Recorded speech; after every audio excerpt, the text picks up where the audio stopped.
So I'm Katie. I work in higher education. I was self-sabotaging at times, not being very kind to myself. Looking back now, I realise life felt quite grey at times, and challenges that were not thrown on fault, sucking my energy. I felt quite low emotional energy, and these were things I just never really considered. I just always felt that state was how I live. I had a lot to let go of. I never really had a plan or vision for my future, but I was always very much in survival with work. Work has changed. It feels like I'm starting to sort of push forward a little bit for the future, and having more sort of goals and sort of, striving a bit more. So things have just really changed in that way. Just things I wouldn't have thought of before or been aware of very much.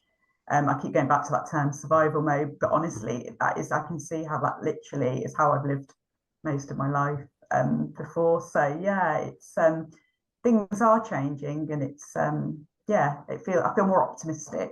I love being part of the group, and I think for me it was just a learning process. I think that's the beauty of being in these groups. You realise that many of the time we go through the same things, just in different circumstances.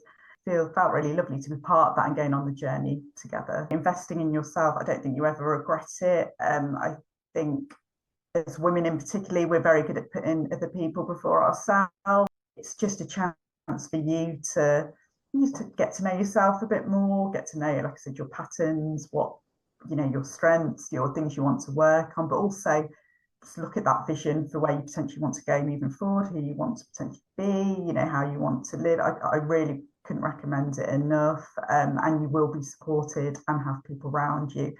It's an investment in yourself, and it's an investment in your life and moving forward and how you live it, really. So it's something definitely I would recommend going for.